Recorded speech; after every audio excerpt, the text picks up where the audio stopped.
This is the Mark Dolan Way. Top tips for mind, body and soul, some great life hacks, and my favourite products of the week.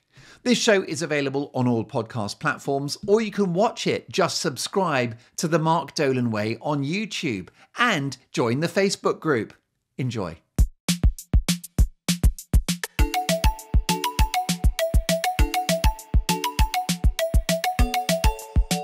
Hello and welcome to the show. I hope you are very well. An unusual location for this week's podcast because I'm in the car. So if you're watching on YouTube, you'll be able to see that. I hope that the audio quality is good for those that are listening.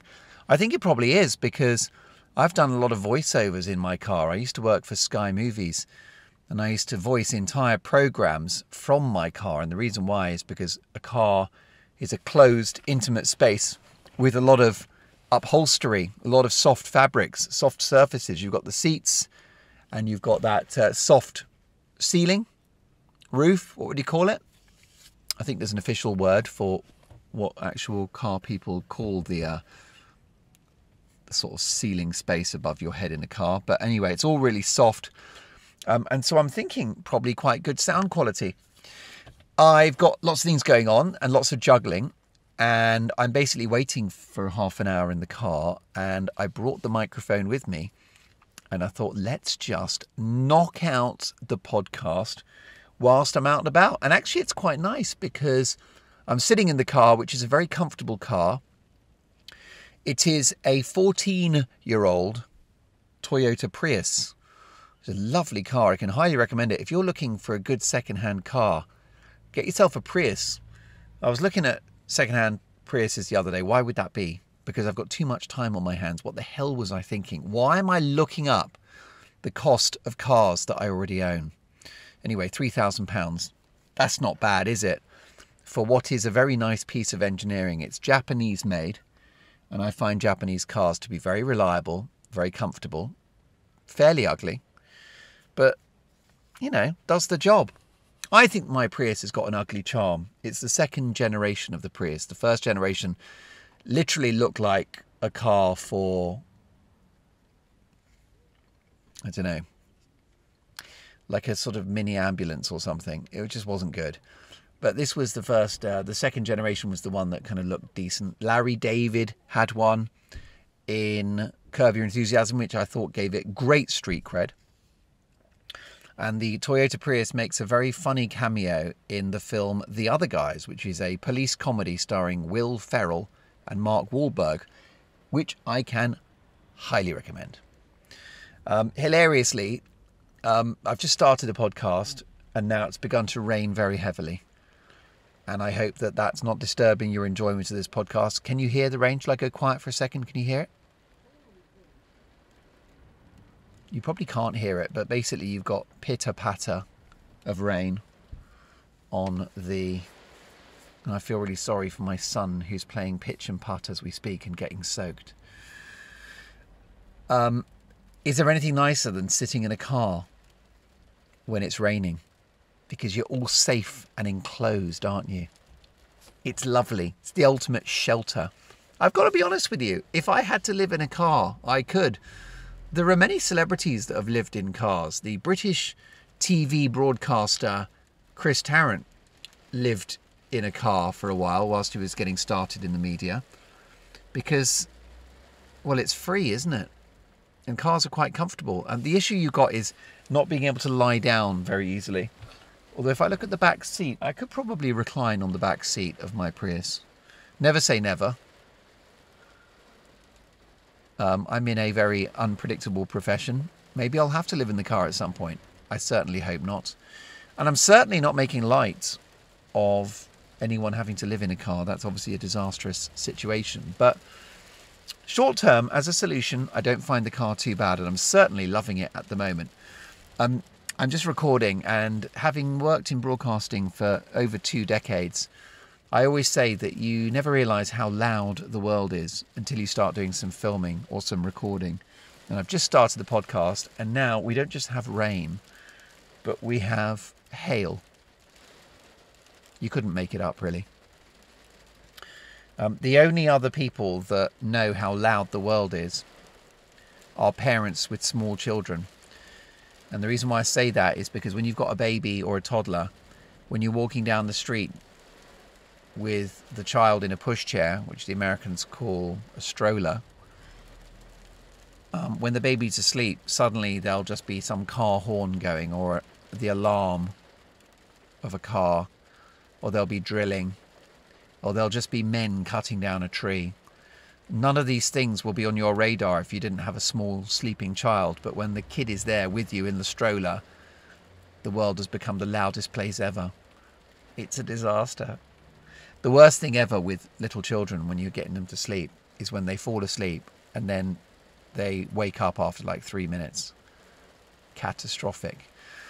And the reason why is because they've had just enough sleep to give them energy to then stay awake all day or all night. It's not good. It's what Matthew Walker, the sleep expert, calls sleep pressure, where you need a well of tiredness in order to fall asleep. It needs to build up. And I've been doing that recently. I think I might have mentioned it to you a few weeks ago, which is I've been enjoying the occasional bit of TV in the evening and just slightly nodding off at maybe 9 p.m. for 2-3 minutes during a very slow scene of a drama I might be watching. And that is it. I will not then fall asleep at 11 because I've had a mini nap. It's absolutely disastrous. I won't be asleep now till 1:30, 2 o'clock, all because of the micro nap at 9. So if I watch TV now, I try very hard to stay awake. I watched the first season of Fargo. Now, how late in the day am I to that? This show, this series that I've watched, series 1 of Fargo, has got to be at least 10 years old, maybe 12 years old. So I'm very late to the party, and it's ridiculous for me to recommend something that you probably watched a decade ago. But I'll recommend it anyway. It's called Fargo, and it's a series. And I just watched season 1, starring Martin Freeman from The Office. And let me tell you, he's a very charismatic and talented actor. And it's brilliant. And I think it's brilliant because of him. So there you go. If you want a very late to the party TV recommendation, can I offer you Fargo, which is reliably entertaining, quirky, with a very good story, with a satisfying conclusion. I've literally got no complaints. But you didn't come here for TV recommendations, did you? But I've just given you one. What can I tell you about? It's been a wild week. Very excited about a shower head that I've just installed. The shower head is very important, isn't it? And we got the bathroom done a few years ago, and you know, we got it done nicely. You're just deciding, what's that sort of theory, that saying, you buy it once and it will last you for a long time. If you buy something good once rather than buy something cheap 3 times. There is a saying, and I don't think I can be bothered to look it up. I don't think you need me to look it up. You get the point. Buy it good once, buy it cheap 3 times. That's not the saying, but that's the point. So we bought like good shower head, good taps, good sinks. Anyway, can I just tell you that they are all horrific. They are horrific. Okay.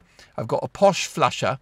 It's basically this kind of pretend metal device, which is flat behind the toilet. This is a flat metal sort of console, right? Tablet size. It's got 2 buttons. 1 button for a big flush, 1 button for a little flush. Anyway, at the moment, we've sort of fixed it now, but for ages, you press it and then it releases, and then it just keeps filling the toilet with water. It doesn't stop. It's like a kind of running water the whole time. And then we got a plumber in to like fix it, and then it broke again, and now we've done a workaround with it. But anyway, this is a good quality piece of kit. I think it's German. I think it's Hans Grohe, which is a good brand. Anyway, this thing keeps breaking. Ridiculous, right? Why can't we just have a normal toilet with a flusher like we grew up with? Because those things don't break, do they? They're built to last. So very disappointed with that. And then the shower head is one of those kind of rainwater ones where you sort of turn it on and you feel like it's raining on you. But we don't have the water pressure for it to really deliver. So you just get this sort of drizzle. It's sort of light rain, spitting rain, which you don't want. You want a good flow, don't you, of water? So a really cool thing happened. And this was a long time ago, maybe 3 years ago. I'm walking down the street and someone has thrown away an entire shower unit. Yes, they have. Just in the street, shower unit. And I looked at it, and the bit I liked was, I liked the look of the shower. Why am I shouting? The bit I liked was the shower head bit. So I disconnected it and took it home. By the way, the car's just gone past, absolutely speeding. This is clearly a neighbourhood with kids and stuff like that, 20 miles an hour, and someone's just gone past, easily doing 40. Wild. You get these weekend drivers in this country, in Britain. They're called weekend drivers, and they're people who just get out at the weekend. They don't know anything about cars or the road, which is why they do it just once or twice a week. Rank amateurs. I've just seen a young lad walk across the road that I thought was my son, because when they're 15, they just all look the same. Picking my son up from school, I got no chance, because they're all wearing hoodies, they're all grumpy. They're all speaking in monosyllabic tones. They're all a bit too tall for their bodies. It's a shambles. Anyway, it wasn't him, so we're fine. I feel that I should be watching him doing pitch and putt, but it's raining. Do I have to? I don't have to, do I? Do you mind if I don't? Have I got your forgiveness there? Have I got your blessing to not watch my son play pitch and putt? I think I've lucked out. I've got you instead. We're knocking out a podcast, and I'm not getting rained upon. I'm not getting wet. So I took apart this shower, I took the best bits, I scavenged. Because, you know, this podcast is all about finding things in the street. By the way, always legally. Don't start going into front gardens and houses. I don't want you to break the law. And you shouldn't leave things out, because in this country, that's called fly tipping. It's actually not allowed. But if you're walking down the street and you see something that you like the look of, and it's clearly being thrown away, I think it's environmentally friendly to take it. Maybe I'm wrong. Maybe the cops wouldn't be happy with me. But anyway, so I took the favourite part of the shower that I liked. And it contained within it another of those rain-type shower heads. You know, it's kind of a fixed thing. It goes onto the shower hose. And it's not like handheld. It's just this fixed thing. But you can move it around. It's sort of bendy, do you know what I mean? You can manoeuvre it, but it's essentially a fixed item. And it's in a square. Maybe just slightly bigger than a CD box. Do you get the idea? That's what the shower head looked like. Square with lots of little holes in. Anyway, I took out the expensive posh rain shower nonsense. Overpriced rubbish. Now I put in this very ordinary, discarded shower head. You wouldn't believe how good it was. You wouldn't believe it. Really powerful, really concentrated jets of water. And when you go to that cold shower at the end, because the big thing on this podcast is to have cold showers, I have cold showers all year round. And my only concession to the winter is that when I'm washing the shampoo off my head, I use a bit of lukewarm water, because otherwise my head will freeze off.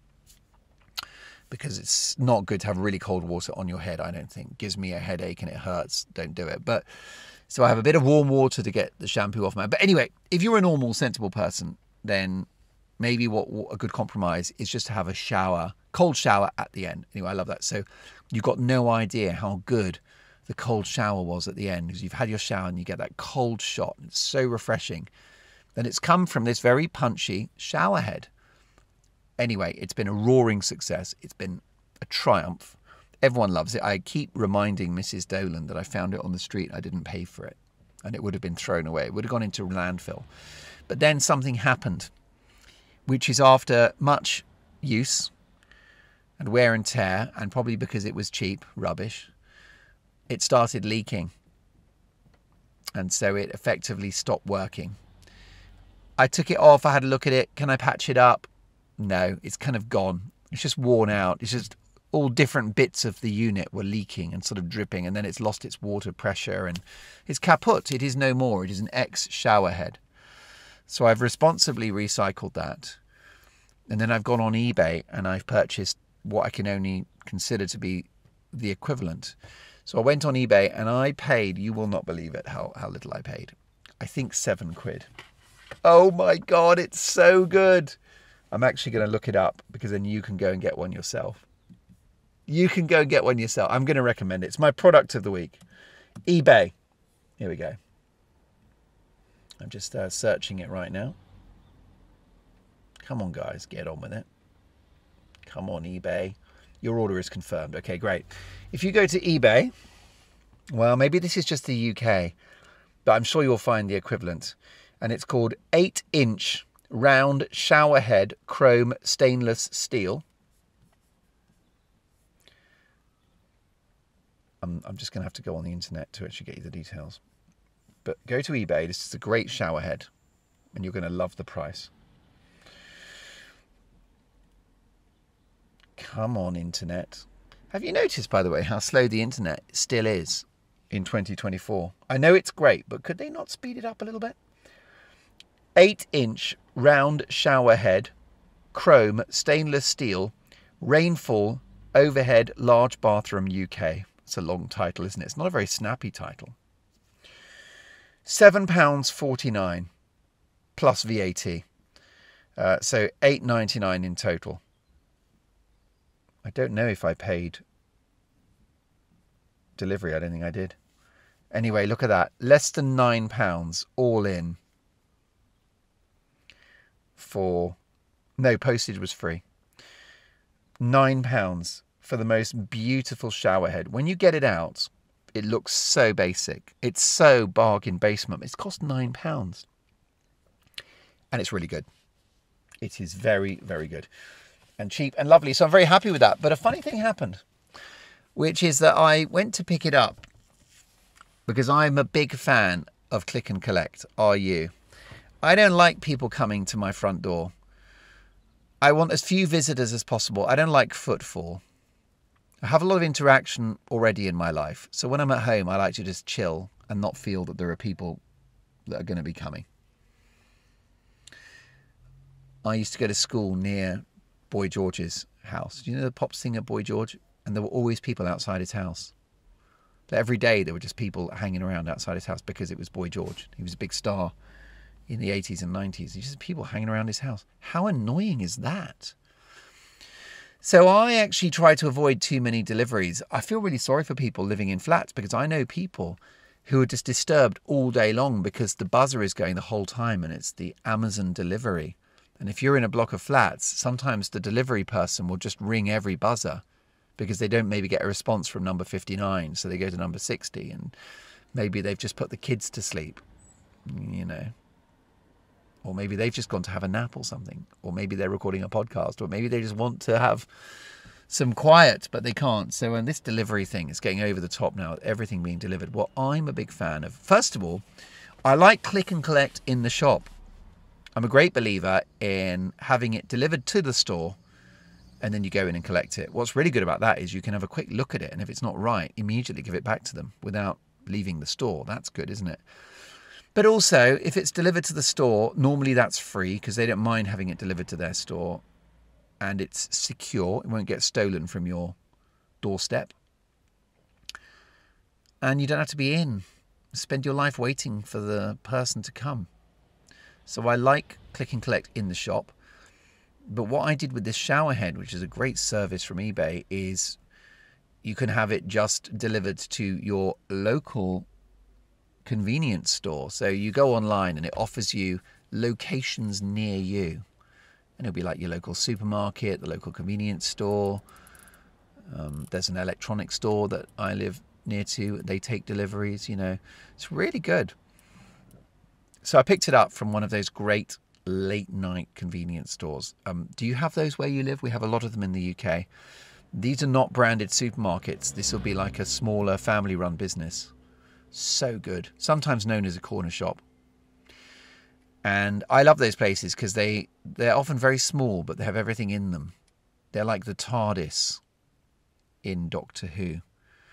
Because they'll have eggs and they'll have alcohol. They'll have newspapers and wine and cheese and biscuits and pasta sauce and oven chips and ice and scratch cards and cigarettes and vapes.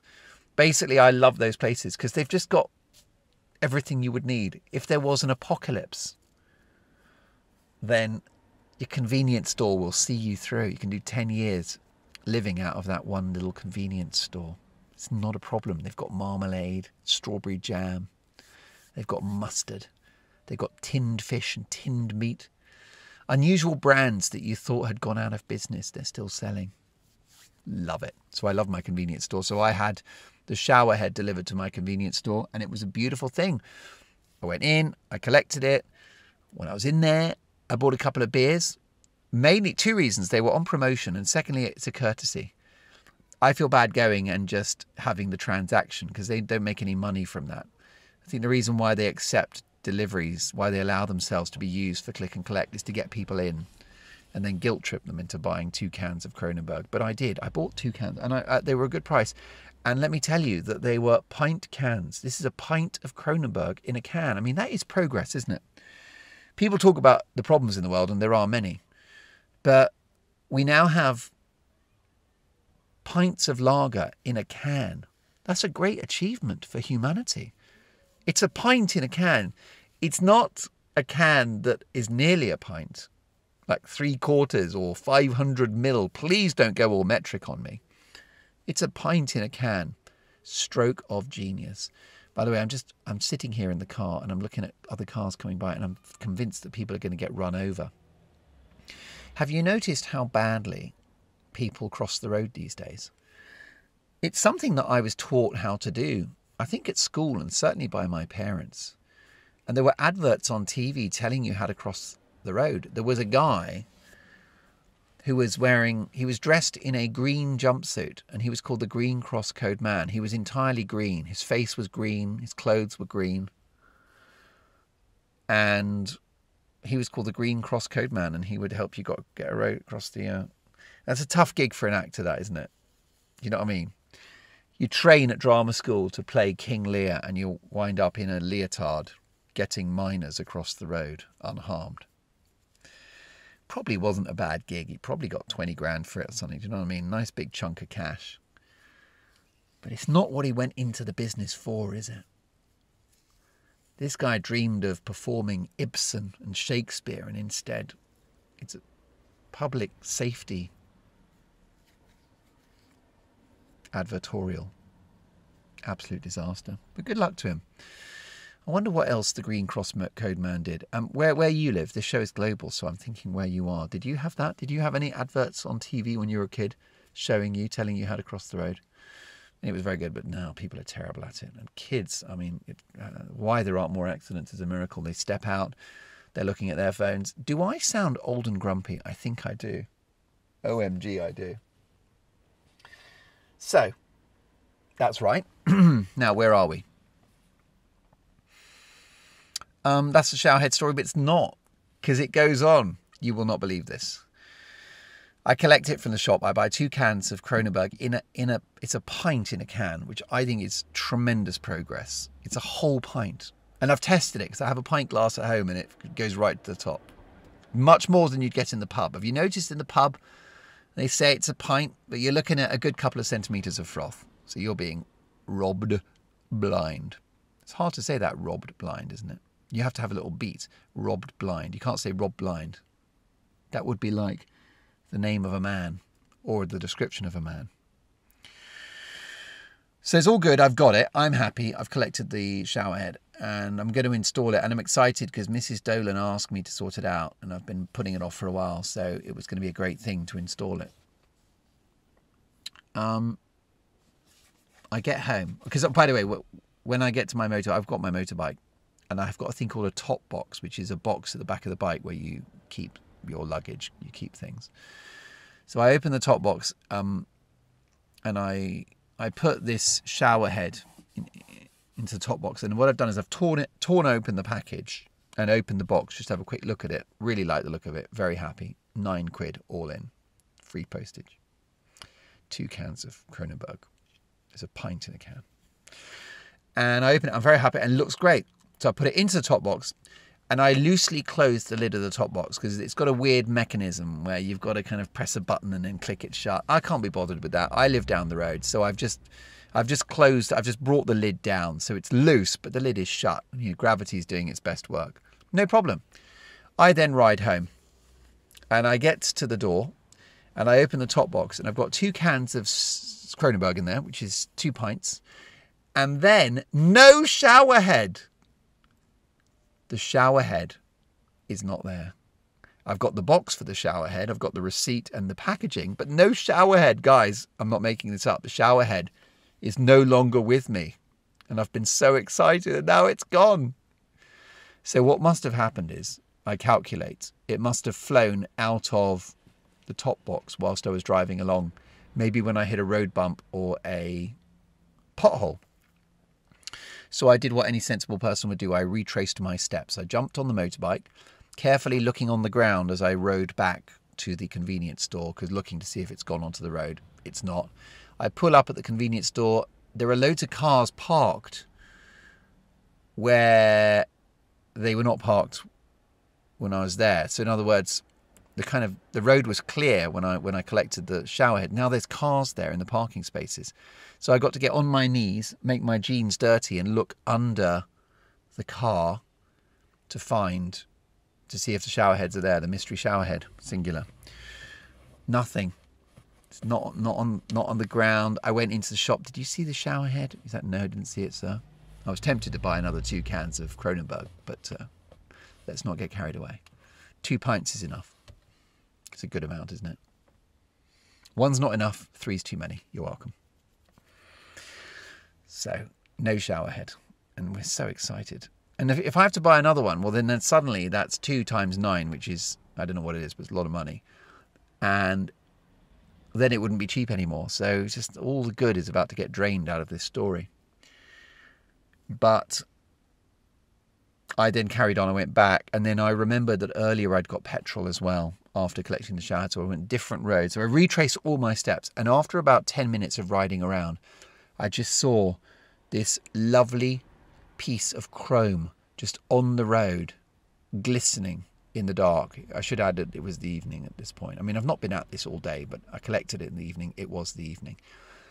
And I could just see, I was maybe 50 meters from it. I could just see that was the shower head on its own, glistening on the road. And luckily, it was in the middle of the road, which means that it did not get squashed by any cars or run over. Because if it had been towards the side of the road, then lots of cars would have driven over it and it would have been game over. But no, it was in the middle, which means that loads of cars had driven over it, but not the tyres, just had gone underneath each car. So I picked it up. It was in mint condition. I mean, maybe slightly scuffed, but I like that now because the shower head's got a story, hasn't it? And I was just so happy to be reunited with it. And then I rushed home. This time I stored it properly because every mistake once. I got home. I took out the faulty shower head. I put in the new one. It is it's as good as the one that broke, if not better. And it's been an absolute game changer. Reunited with my shower head. I've recommended it. See if you can get one. It's only for the fixed shower, though. It doesn't work with the handheld, I wouldn't say. Not really, no, that would be ridiculous.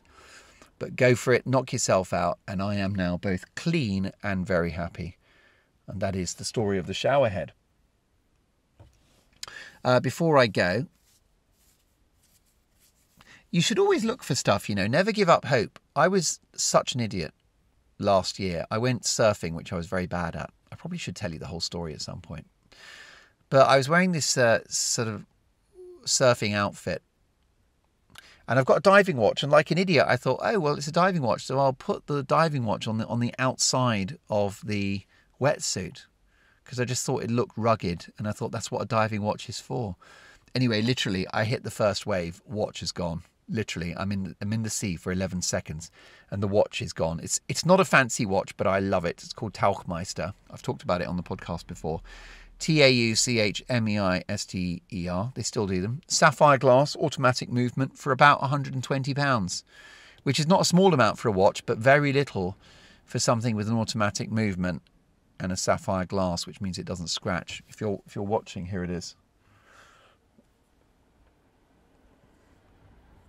By the way, something's happened to the video here. Oh no. This might be audio only. Anyway. So, what can I tell you? Yeah, it's gone. But I didn't give up hope. I spent the morning surfing very badly, sort of getting drowned. And then I got out. I kept looking on the ground to see if there was anything there, and there was never anything there. My wife's like, "What are you looking for?" I'm like, "I've lost my watch." It seems very hopeless. You know what I mean? It's in the sea. Anyway, we had a bit of a sort of break at lunchtime. I went into the town and got a tea and some apple pie because I was on holiday, and that's what you do on holidays. You just have apple pie as a meal. And then in the afternoon, we sort of came back for more horrific surfing, which is just amazingly unenjoyable and not remotely akin to a holiday. And I'm wandering back and to the beach, and I just see this little black thing in the distance pointing it up. I'm like, is that my watch? It was. Basically, the watch had sort of washed from the sea onto the pebbles and stones, and it was just upside down, just there. And I was absolutely delighted. So that is the story. And I was reunited with it, which is why it's got extra meaning to me in my life now, because it was the watch that kind of got away, but I got it back. We are coming close to the conclusion of the show. I'm planning on a monster Easter Sunday special. Would you be up for that? Do you like the long ones? I hope so. I think they're fun, but I mean, it's definitely a triumph of quantity over quality. But I like to do the odd long one. So I think we might do that. Let me think about it and we'll see. But otherwise, I want to say, go and have a great week. I've basically told you a story, haven't I? I haven't really given you any top tips today. So why don't I quickly give you one? And this is very good. Joe Rogan, who has the most popular podcast in the world, was talking about his show and his job as a podcaster. And he said it's been really good for him because he meets people from all different walks of life and it gives him lots of information and it enhances him. So it made me realize that we should all try to make sure that our work is good for us. And if there's a way that your work can help you to develop as a human being, really go for that. So if there's some training that's available, then why don't you do that? Just sign up for the training. If there's some after work jogging club or a book club or the possibility of a promotion or a work placement or anything, then try to make your work good for you, that it lifts you, that it makes you more than the sum of your parts, that you're moving forward. Yes, you're making a living, and that is number one. Let me tell you, that is number one. But if you can be learning and growing in your work, even just by 0.5% a day, that's going to be really valuable because it'll make you happy. It means that you're not just being paid, you're being paid in experience, you're being enhanced. I think that's a great thing. So have a think about how you can make your work good. And if your work is not good for you, again, I know that you've got to work and I've had jobs where it's not good for me, but what am I going to do? Starve to death? Be homeless? Of course not. So you keep working. But look out for work and jobs that would develop you. And maybe you're a lawyer that's miserable and you'd be a very happy teacher. Maybe consider, oh my God, more mad drivers, weekend drivers, never seen a car before, never been in one, and now they've got the keys. I was nearly in a car crash there. All I'm doing is sitting in the car and it's all gone crazy. So there you go, folks. Yeah. See if you can do that. I think we all want to just progress and we all want to be better and we want to be 0.5% better every day. And incrementally that would be, well, if it was 0.5%, then after 200 days, you're going to be 100% better. That's not bad, is it? You're 100% better in less than a year. Knock yourself out. No brainer. That's it. We could talk about lots more, but I'll save it for the Easter special, which may be a long one. Let's see. Well, you won't know until it drops, and then you'll just see the duration, and it will either be long or it won't. But either way, I'm very excited. Go and have a great week. Stay awesome. Make your work good for you and go and buy a new shower head. Bye-bye.